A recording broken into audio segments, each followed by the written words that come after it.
திரு கனகராஜ், தேசியம்ன்ற அந்த குடையின் கீழ் கல்வியை கொண்டு வரணும், அதனால் நாடு முழுவதும் புதிய கல்விக் கொள்கையை அமல்படுத்த வேண்டிய தேவை இருக்குது. அப்புறம் திரு ரவியும் திருமிகு ராஜலட்சுமியும் பேசின இன்னொரு விவகாரம் மும்மொழி கொள்கை. அதை ஏற்க மாநில அரசு மறுக்கிறதுனால தான் சிக்கல் வருது.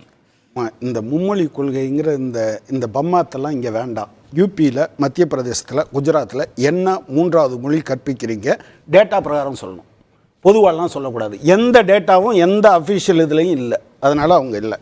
அடுத்து இந்த எமர்ஜென்சி எதிர்த்தோம், அதில் 42வது சட்ட திருத்தத்தை எடுத்தோம்னா கல்வியை மாநிலத்துக்கு கொடுத்துட்டு பேசாமல் இருக்கணும், அதுக்கு மேலே பேசக்கூடாது. அதாவது இவர் நம்ம பிரதமரும் நிறையா பேசியிருக்காரு அதை பற்றிலாம். அவர் A+B² என்ன சொன்னார், அந்த 2AB எங்கே இருந்தது? கிளைமேட் சேஞ்சை உலகமே அறிஞர்கள்லாம் போட்டு தேடிட்டு இருக்காங்க. அவர் என்ன சொல்கிறாரு, கிளைமேட் ஒன்றும் சேஞ்ச் ஆகலை, நம்மளுடைய அணுகுமுறை தான் மாறி இருக்கு அப்படின்னாரு. முதல் பிளாஸ்டிக் சர்ஜரி பண்ணிக்கிட்டவர் யாரா? இப்போ விநாயகர்னு அவர் தான் பேசியிருக்காரு. நீங்கள் இப்போ போய் பார்த்தீங்கன்னாலும் தெரியும். அடுத்து மேடம் சொன்னாங்க, இந்த தமிழ்நாட்டில் எந்த கேவிலையும் கேந்திர வித்யாலயாலையும் ஒரு இடத்துல கூட தமிழ் சொல்லி கொடுக்கல. வகுப்புகளுக்கு பின்னால் பசங்க நாங்கள் படிக்கணுமேன்னு சொன்னால் அதுக்கு நீங்கள் டியூஷன் படிக்கிற மாதிரி தான் படிக்க முடியும் அப்படின்னு. PM ஸ்ரீக்கு ஏற்றுக்கிட்டால் தான் சர்வ சிக்ஷா அபியானுக்கு பணம் கொடுக்குறேன்னு சொல்கிறாங்க. அதை மடைமாற்றுவதற்காக இந்த என்டையர் விவாதத்தை காலி பண்ணுறதுக்காக சார் சொல்லிக்கிட்டே இருந்தார்.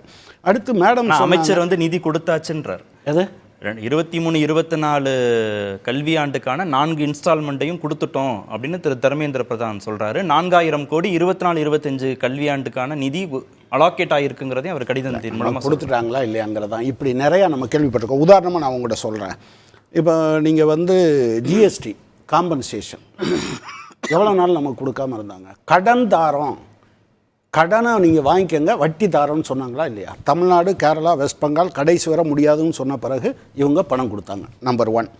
IGST நீங்கள் 2020ஆம் ஆண்டு பட்ஜெட்டை எடுத்து பாருங்கள், 4326 கோடி 17, 18, 19, 20 கொடுக்கல.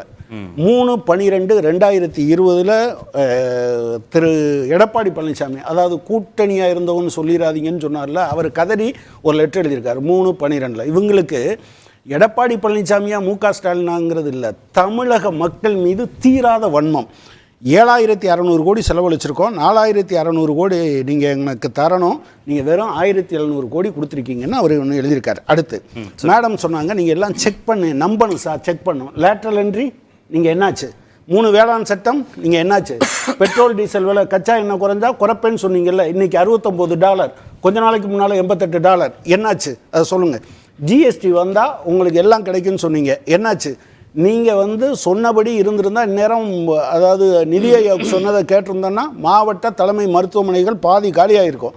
அதை சொல்லுங்கள். எய்ம்ஸுக்கு நீங்கள் பணம் கொடுத்தீங்களா? மெட்ரோவுக்கு நீங்கள் பணம் கொடுத்தீங்களா? எதுக்காவது ஒன்றுக்காவது கொடுத்தீங்களா? நீங்கள் இது முழுவதும் என்ன செய்கிறீங்கன்னா தமிழ்நாட்டை தேடி தேடி வஞ்சிக்கிறீர்கள்.